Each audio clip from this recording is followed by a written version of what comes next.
Revenge with Karen. You're Jennifer, right? The one who used to run training?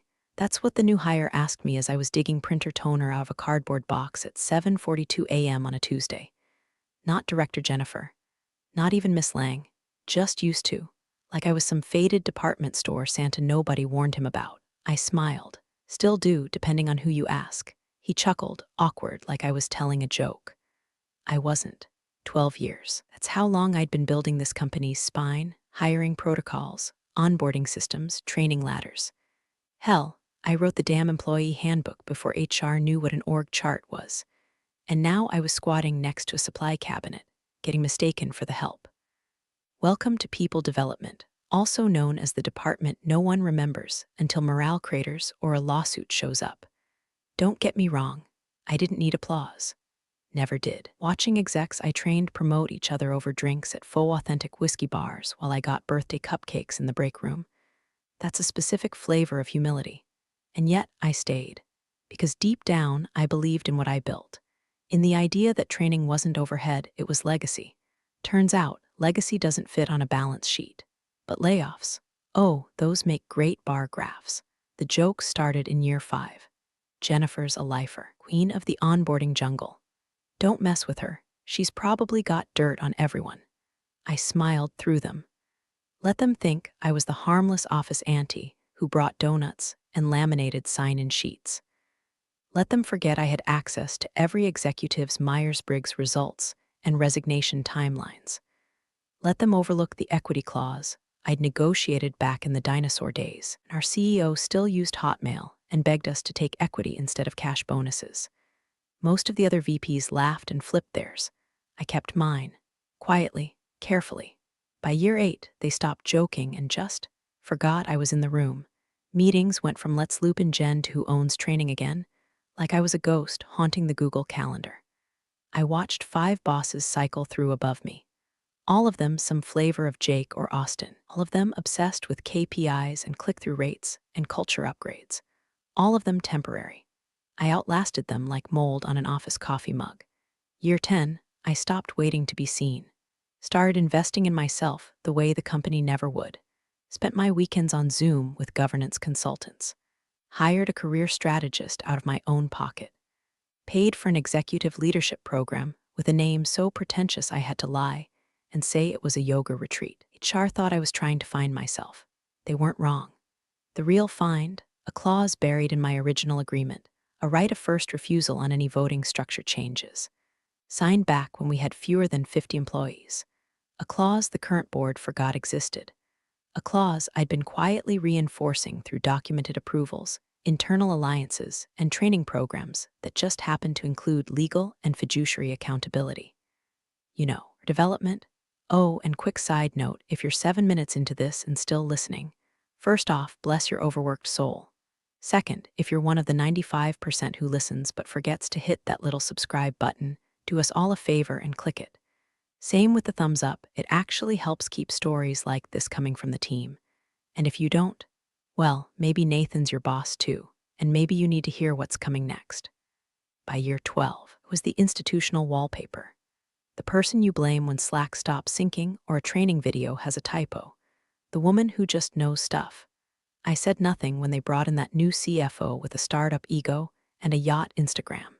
Said even less when he snuck a strategic advisory fee into our diversity training budget. But I logged every invoice, every receipt, every training hour mocked in leadership huddles. And I smiled, because the thing about people like me, we don't scream when the fire starts. We just pull the fireproof files from the drawer, check the bylaws, and start rewriting the ending. The new CEO, Grant with a G, arrived in a hurricane of LinkedIn quotes and cologne that smelled like regret and eucalyptus. The board practically knighted him before he walked through the damn door. Disruptive leadership, they called it. Fresh energy. Translation, younger, louder, completely untethered from the soul of the company he was supposed to run. His handshake was firm, his smile surgically white, and he introduced himself by saying, "We're not here to maintain. We're here to dominate." Then came Nathan. Nathan strutted in 3 days later, a full 28 years old with a Harvard MBA and all the emotional intelligence of a cheese grater. He wore skinny suits and looked like he photoshopped himself into his own business cards. His title, Chief of Strategy Implementation. His mission, slash, burn, optimize. His favorite phrase, legacy overhead. I became fluent in Nathan within a week. He held a culture reorg meeting where he replaced all department names with sleek new acronyms. People Development, now HPEX. Human Potential Excellence, or some nonsense like that. My team, my actual humans, looked at me like scared interns on the Titanic. Didn't have the heart to tell them we'd already hit the iceberg. Because when a guy like Nathan starts asking how much redundancy is built into a department, what he really means is, how fast can we gut you without needing to refill the chairs? 2 weeks later, my calendar went from standing meetings with department heads to syncs with interns. My budget requests went unanswered. My Slack permissions downgraded without explanation. Then came the email from Nathan's assistant, titled, Updated Role Scope Urgent Signature Needed. The PDF was 2 pages of legalese dressed up in marketing perfume. Somewhere in the middle was the bombshell. My authority over training, onboarding, and interdepartmental policy development would be transferred to strategic ops for streamlined oversight. In other words, I was being turned into a mascot, smiling figurehead for a program they'd already hollowed out. I read the document twice, laughed once, then forwarded it to a lawyer I knew on retainer. She responded with one line, "Don't sign, not yet." Behind closed doors, Nathan turned colder by the day. In meetings, he'd interrupt me mid-sentence with, "Let's keep this future-facing." If I mentioned past outcomes, he'd say, "We're not a museum." He once leaned across the table during a quarterly review and said, "Brilliant at creating systems, Jennifer. But systems get stale. We need lean energy now." I smiled and sipped my tea. Good thing I know how to compost dead weight. He didn't laugh. He never got my jokes. The team I'd mentored for years was scattered overnight. One transferred to a product role for cross-functional development. Another was invited to take a lateral move into supply chain. One was just gone, like he evaporated in the break room. I wasn't even told until I saw his mug still sitting in the dishwasher a week later. The final straw? They moved my desk, not just figuratively, literally. My corner office, glass walls, the one with the fake fern I'd kept alive for a decade, was reassigned to a new consultant named Petra, who specialized in ROI accountability. I was given a workstation near the communal printer. No door, no fern, toner fumes, and a view of the hallway where Nathan marched past daily like a hall monitor in a prestige TV drama. He stopped once, leaned on my desk, and said, "Hope you're not too attached to titles. We're all fluid now." I looked up and said, "I've never needed a title to do damage, Nathan." He grinned like I was flirting. That's when it shifted. The confusion, gone. The hurt, hardened. What replaced it was a dull, deliberate suspicion. I'd seen boys like this before. They think office politics is chess, but they play like toddlers, flipping the board when they lose. What they don't realize is I built this board. I know which tiles are glued down and which ones trigger the trapdoor. I didn't raise my voice, didn't cry in the parking lot. I simply called an old friend in legal who owed me 2 favors and a bottle of wine. Then I started reading the company bylaws again, closely, line by line, highlighting anything that looked outdated. Turns out, the foundation Nathan wanted to bulldoze. It had been built with more than bricks and email templates. It had roots. It had teeth. And I was done playing nice. I first noticed the repackaging when a monthly finance summary landed in my inbox and read like it had been run through a corporate salad spinner. Line items that used to say things like leadership coaching department, heads or compliance training vendor protocols were now condensed under vague buckets like operational support flow and intangible resources non-client facing. It was a financial word soup, and the ladle stirring it, Nathan. The kicker, my name was still all over the original approval chains. Every line now labeled non-essential or discretionary had once passed through my hands, back when the company still believed developing people was worth more than slapping slogans on mugs. And now those expenses, they were being turned into ammunition. A week later, I got a polite email from Audit Review and Risk Team asking for clarification on several entries dating back 3 fiscal years. 3 years. As if I was hoarding gold bars in the training room ceiling tiles. There was no CC to Nathan, but let's be honest, his cologne was all over that email. They wanted details on why I approved a series of one-on-one coaching sessions with a leadership consultant and whether it was justified in terms of ROI. Rai, one of the execs that consultant trained now, ran the EMEA region. Another had successfully negotiated our largest vendor contract to date. But sure, let's debate the $1,400 invoice, while Nathan was greenlighting six figures for his data synergy acceleration pod, which as far as I could tell was just a rented WeWork space with a beanbag and a guy named Try. I didn't answer the email, not right away. Instead, I started printing receipts, approval chains, meeting notes, slide decks with Nathan's name stamped on projects that used frameworks I designed 2 years earlier. I dusted off an old USB drive I used to joke was my burn it all down stick and started organizing. The cherry on top, a quarterly budget deck I found buried in our shared drive, stripped of my metadata, but featuring my original formatting and talking points verbatim. Someone, guess who, had just replaced the footer and slapped his name on it. Nathan had never met a mirror he didn't love. That weekend, I drove out to a lake house I co-owned with my sister. No Wi-Fi, no Slack pings, just me, 2 legal pads, and 3 bottles of dark red motivation. I made a list of every budget Nathan had touched since his arrival, cross-referenced them against legacy expenditures, highlighted every deviation, omission, or renamed category. The pattern was there. He was quietly erasing institutional memory, mine especially, replacing it with buzzwords and spreadsheets that no one would question until something broke. The doubts crept in when I reached out to HR. Casually, carefully, I asked if they could confirm my current title in the org chart, just to clear up confusion from an external partner. The woman on the line got oddly quiet before saying, let me check and get back to you. That's when I knew something was being moved. Not officially yet, but it was moving. Called my lawyer, gave her the update. She told me to keep every version of every email from here on out. No deleting, no forwarding. If they're building a paper trail, you build one too, but smarter. The next morning, I walked into the office and noticed my nameplate had been replaced.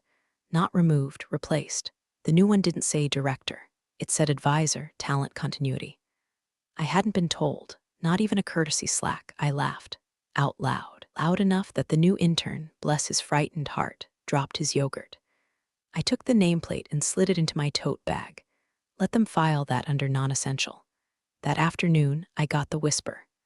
I was in the stairwell, heading to the roof for a call, because God forbid we get cell reception on the 3rd floor, when someone called my name. It was Danielle.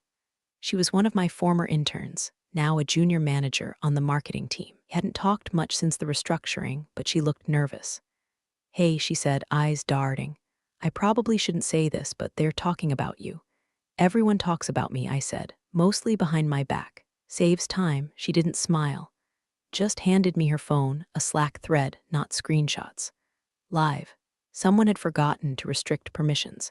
It was from a private strategy channel. Message, let's finalize the package and schedule the termination before Q4 kickoff.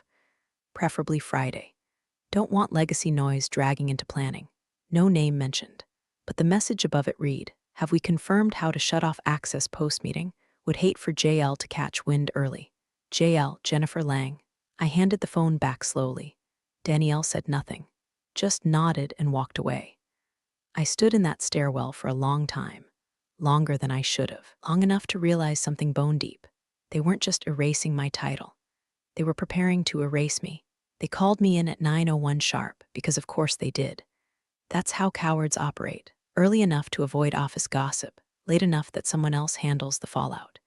The invite was titled Q for Strategic Realignment Touchpoint, which was corporate for we're about to bury you with a smile. I didn't bring my laptop, didn't bring a notebook either, just a fountain pen I liked, black ink, sharp nib. Something about the weight of it felt correct for the moment. Nathan sat at the head of the glass conference room like a villain auditioning for a tech drama. Blue suit, no socks, ankles exposed like he'd personally defeated traditional footwear. HR sat beside him, arms folded, a printed packet on the table with my name in bold, 14-point font, the same font we used for offboarding procedures. Jennifer, Ethan said, motioning to the seat across from him. Thanks for coming in. I didn't sit. He sighed dramatically. We've concluded your role no longer aligns with our strategic direction. Effective immediately, your position is being eliminated. HR slid the packet across the table. It made that low, whispery sound, paper meeting paper, judgment meeting silence. Of course, Nathan added, this is no reflection on your past contributions. But there have been questions about some expenditures. Vanity certifications. Personal consulting sessions billed as team development. We'll skip the legalese. Bottom line, misuse of funds. The company's being generous here considering. That word vanity, it sat there daring me to react. I didn't. Instead, I uncapped my pen and signed. One flick, bottom of the first page. No hesitation. I slid the packet back, then reached into my coat pocket, pulled out my badge, placed it on the table so gently you could almost mistake it for reverence. Do what you must, I said quietly. I look forward to formally introducing myself at Monday's board meeting. The air changed. Nathan blinked. I'm sorry, what board meeting? I just smiled. No teeth, no explanation. Just that soft, haunting kind of smile people remember in their dreams and therapy sessions. HR looked up like she'd missed a memo. Ethan looked down like he suddenly remembered something he didn't read. I turned, walked out without another word. And there, right outside the glass doors, stood two security officers. One tall and silent, the other familiar. Too familiar. Derek. He'd been on the night shift for 5 years before getting promoted. I'd helped write his recommendation letter. He nodded once and held the door open. Ma'am, he said. And then lower, so only I could hear it. This is bull. Deserved better, I paused. Looked him in the eye. I did, but I'll settle for justice. He smirked. You always land on your feet. I didn't answer, just kept walking. Past the elevator. Past the fake succulents. Past the hallway where Nathan's pet project poster still hung, his new vision for operational efficiency, plastered over photos of people I'd trained. People they'd already fired. I walked straight out of the building. No boxes. No tears. No slow motion glances back. Outside, the autumn air bit through my coat like a dare. I inhaled deep. There's a particular kind of cold that wakes you up. Not in your bones, in your blood. It's the chill of war drums, of overdue retribution humming beneath your ribs. I didn't go home. Not yet. I went straight to a cafe across town. Sat in the same booth I'd met the board chair in 6 months earlier. The booth where we'd reviewed company bylaws line by line, preparing for a day just like this. I opened my leather folio. Inside were 3 things: a signed notarized voting proxy, a shareholder motion drafted by counsel, and a schedule for Monday's board meeting. I ordered coffee, black. Then I texted the chair, all set. Let's make it clean. He replied within 60 seconds. See you Monday, interim CEO. I took a long sip. My smile returned. This time, it reached my eyes. By the time I got home Friday night, shock had worn off like cheap perfume in rain.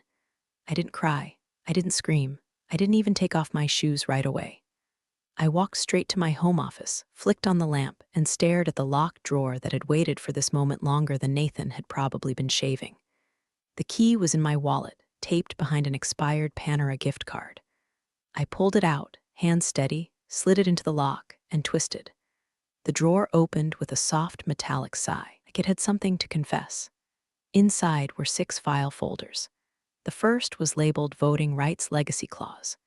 Inside, the original agreement from 11 years ago, signed by the founding CEO and 2 original board members, one of whom now taught part-time at Stanford, the other who'd quietly retired but never gave up her voting stake. That clause, it granted me the right to amend and co-sign governance policies in lieu of cash bonuses. No expiration, no exceptions, no NDA. They'd forgotten it existed. I never did. The second folder, shareholder holdings confirmations. My stake, 34.1%.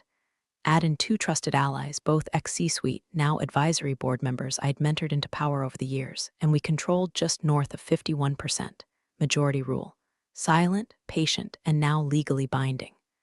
Folder 3 was my favorite, vanity expenses. Ethan had mocked my budget lines like I was collecting beads at a business Mardi Gras. But those funds, they'd gone to a corporate governance mentor out of D.C., private sessions with a legal strategist specializing in succession law, and a director boot camp that walked me through exactly how to dismantle a hostile executive structure without so much as raising my voice.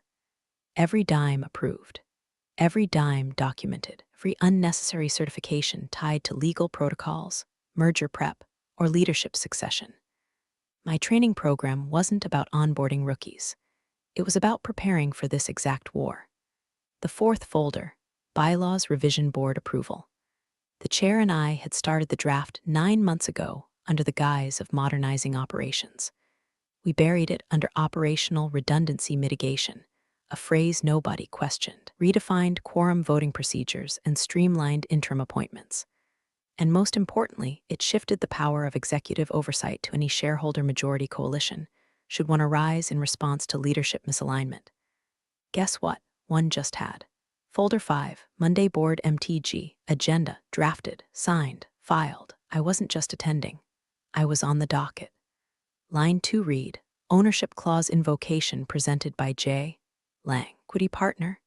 That meant I had the right to call a vote on anything, including a motion of no confidence. And the last folder, it was blank, empty, but for one sticky note. Phase 2, I smiled.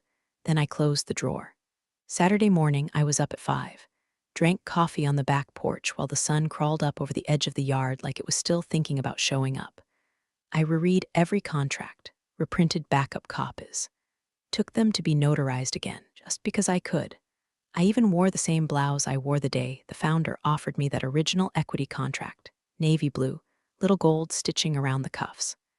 Sentimental, maybe, but I wanted to remind the universe I didn't forget who I was. I went through the digital archives too, compiled a neat little folder of Nathan's greatest hits, every unauthorized spend, every third-party consultant who shared a surname with one of his college buddies, every instance of his restructuring plans being copy-pasted from some Forbes think piece he probably didn't read past the headline. He was efficient, all right, efficient at plagiarizing strategy decks and rebranding theft as innovation. By Sunday evening, my phone buzzed. A message from the chair, we've confirmed your slot on the agenda. Majority coalition is aligned. Legals prepared for disclosures if necessary. See you at 9 a.m. No exclamation marks. No small talk. Perfect. I laid out my outfit like a general prepping for inspection. Dark suit, tailored. No pin, no badge, no company-issued lanyard. Just presence. I'd spent 12 years being the foundation. On Monday, I was walking through that door not as a disgraced employee, but as a co-owner. And I wasn't bringing vengeance. I was bringing structure, stability, and if need be, scorched policy written in corporate fire. Monday morning, office buzzed like a hornet's nest with caffeine jitters. Someone had set out muffins in the boardroom. Blueberry, warm, the kind of subtle manipulation Nathan thought was leadership. The board was already seated by 8:55, all smiles and shoulder claps.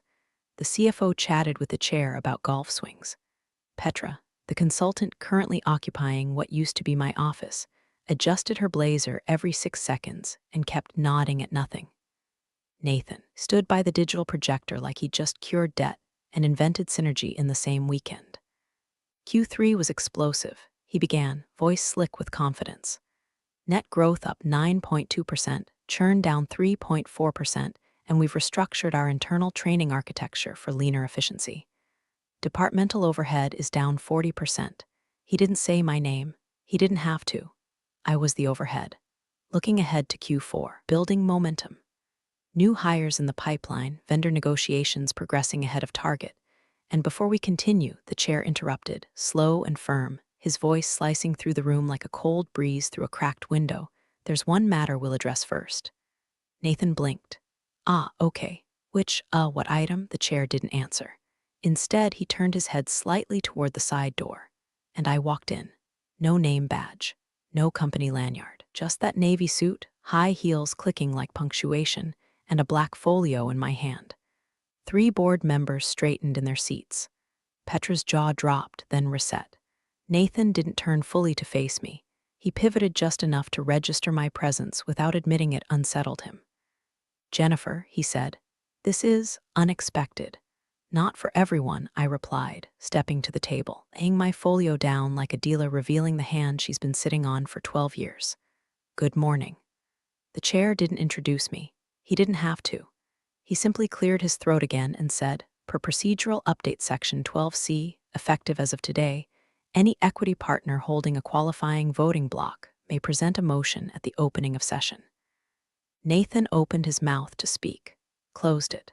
I caught the micro-expression. Moment his brain started flipping through every email he didn't read thoroughly, every clause he skimmed, every optional meeting invite from legal he declined. I continued, per that clause, and as recognized equity partner, I'll be exercising that right. Motion for immediate review of departmental restructuring outcomes, budget reallocations, and executive consulting approvals in Q2 and Q3. The legal counsel, older woman named Bridget, who once told me she'd never seen a more efficient contract archive than mine, nodded without blinking. Confirmed. Motion is within rights and procedures. Nathan gave a smile I'd seen on toddlers who just pooped their pants but didn't want to admit it. With respect, he said, forcing a chuckle, I don't think we need to rehash ancient spending. We've moved forward. We're streamlined. Efficient. The chair folded his hands. Efficiency without compliance is a liability. Let's continue. Nathan sat down, not because he wanted to, but because he finally understood he wasn't standing at the head of this table anymore. I opened my folio. Inside were annotated copies of budget approvals, training session outcomes, board-ratified expense policies, all signed, all dated, all legal. I didn't gloat, simply handed out the documents like I'd done 100 times in 100 rooms, calm, direct, precise. Nathan looked over one of the pages. His smile faltered. His eyes scanned for a lifeboat. And then I saw it the moment he finally got it. The realization that this wasn't a comeback. I'd never left. I hadn't been shuffled out. I'd been moving sideways, underneath, quietly reshaping the foundation he thought he stood on. And as of 9:07 a.m., bylaws I co-wrote were no longer suggestions. They were the rules. He coughed once, glanced at Petra, who suddenly found something fascinating about her thumbnail, and leaned back just an inch too far in his chair. My hand stayed steady on the table. The chair looked down the row. Motion accepted, he said. We'll proceed with review and voting. There was no applause, no grand gesture, just papers shuffling and Nathan trying not to sweat through his jacket. But me wasn't angry anymore. I was in position, exactly where I was always meant to be. The air in the boardroom had that sharp, brittle quiet, the kind that crackles right before a storm, when everyone knows something's coming and no one wants to be the first to flinch. I didn't raise my voice. I didn't need to. I just spoke clearly, slowly, and with the surgical calm of someone sharpening a scalpel in front of a man made entirely of balloon. Let's begin with the itemized breakdown, I said, opening a tabbed binder and sliding it forward. Every flagged expense related to my tenure as Director of People Development is cataloged here, cross-referenced with board-approved budgets, legacy operational protocols, and signed CFO authorizations. I glanced at Bridget, our general counsel. She gave the smallest nod. She'd reviewed the packet herself the night before, said it was bulletproof with a bow tie. Nathan cleared his throat, shifting in his seat like the cushion had turned to glass shards. These trainings, he said, voice tighter now, weren't disclosed in full detail at the time. That's what raised concerns. Incorrect, I replied, flipping to tab 3. Each training was pre-approved under Operational Growth Initiative 2017, initiated by the previous board, and extended via Clause 14B in the Legacy Charter. See the original signatures from CFO Levinson, Chairwoman Haskins, and myself. I handed out the supporting documentation. Nathan didn't reach for it, but Petra did. Her eyes moved fast. Her mouth tightened. I continued. Page 9 details external consultant partnerships, including the legal strategist I retained to advise on governance infrastructure, with chair consent. Also note the training hours logged against those expenses match perfectly with the outcomes that led to 3 strategic hires and 2 major vendor transitions. I paused, looked around the room. So if we're redefining value here, let's be consistent. Then I opened a second folder. The color changed. This one had teeth. Now let's pivot, I said, sliding new pages forward, to Nathan's consulting expenditures. Specifically, the allocation labeled Q2, Performance Architecture Advisor, a $27,000 line item paid to Performa Group LLC. The chair narrowed his eyes. I don't recall approving that vendor. Neither did legal, I said, flipping the next tab, and neither did finance. I turned to Bridget again. Would you please confirm? She leaned forward. The company has no record of Performa Group in our approved vendor list, nor does it appear in compliance archives. Ethan's face went a peculiar shade between bone and raw shrimp. I held up a page, printed from the Ohio Secretary of State's Business Registry. Performa Group LLC is registered to a one Mr. Tyler H. Crenshaw, same email domain as Nathan's linked in recommendations. Tyler also appears in photos from Nathan's 10-year Harvard reunion, tagged as roomie for life. Nathan opened his mouth. I held up a finger. Before you say it was an arm's-length transaction, Tyler's email signature matches a domain created 3 days before the first invoice, and he was paid via expedited wire, bypassing the usual review chain. Bridget turned pale. HR shifted, one of them whispering something into their iPad mic. I leaned back. To review, I spent company funds on authorized, board-approved leadership development. Ethan spent company funds on an unvetted shell firm owned by his best friend to create a performance architecture report that, fun fact, was mostly plagiarized from a 2018 McKinsey white paper. I tapped the final packet of slides. That's the report. Highlighted in yellow are the exact sentences lifted word for word. No one moved. Even the muffins on the table seemed embarrassed. Nathan stared at the table like it owed him an apology. I straightened my blazer, folded my hands in front of me. You said I wasted money on training, I said, voice warm with something close to amusement. Turns out I was preparing for your job. And that's when the chair laughed, not a polite chuckle, not a cough-disguised guffaw, a full, chest-deep laugh. He looked around the room, then down at his watch. Well then, he said, still smiling, shall we move to motion? Nathan tried to speak, but the room had already moved past him. Just like I had, the chair closed the last folder with the deliberate patience of a man who knew how to detonate quietly. No fanfare, no gavel, just the soft, satisfying click of metal on paper, an ending disguised as punctuation. Well, he said, adjusting his reading glasses and scanning the room, we've heard the facts. We've reviewed the documentation. And unless there's meaningful opposition, I'd like to proceed with a motion. Nathan sat stone still, one hand gripping his water bottle like he was about to squeeze it into diamonds. No one looked at him. Even Petra, once his loudest echo chamber, was suddenly engrossed in her own cuticles. The chair continued, tone neutral but ironclad. Motion of no confidence in CEO Nathan R. Klein. Based on findings of unauthorized financial disbursements, vendor misrepresentation, and failure to disclose conflicts of interest. He looked at me. I didn't blink. I do not require a second from you, Jennifer. You're a party to the conflict. But the remaining voting members may now raise hands to support the motion. I didn't move. I didn't need to. One by one, hands rose. The CFO, Bridget's. 2 board members I hadn't seen side with anyone in 5 years. Even the chair himself lifted his hand last, as if to emphasize how unnecessary his vote had become. It was silent, eerily so. Bridget leaned into her mic and said, the motion carries. Majority reached. Nathan's lips parted, dry and pale. Wait, this can't be binding. There needs to be review, the chair asked. It's already occurred. Appeal, you'll have legal channels. But today, as of this vote, you are no longer CEO of this company. Nathan stood slowly as if fighting gravity. I have projects in motion. Initiatives pending. We're about to enter Q4 and we'll survive it. Chair replied calmly. It's a company, not a cult. A few suppressed chuckles passed like ghosts through the room. Nathan turned toward me, not quite with rage, not quite with disbelief. Just that hollow look of a man who'd finally realized he was never the smartest person in the building. I said nothing, didn't smirk, didn't gloat. Just held eye contact long enough to ensure he'd carry the memory. He looked to HR. They looked away. He looked to Petra. She looked at the floor. He looked to the door. And then he walked. No badge to turn in. No cardboard box of personal items. Just a man in an expensive suit walking out like a forgotten punchline no one ever laughed at. The room stayed quiet for several heartbeats after he left.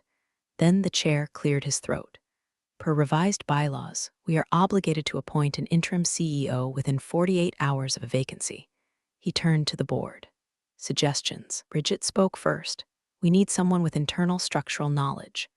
Someone with compliance experience, long-term stakeholder relationships, and a proven track record of damage control.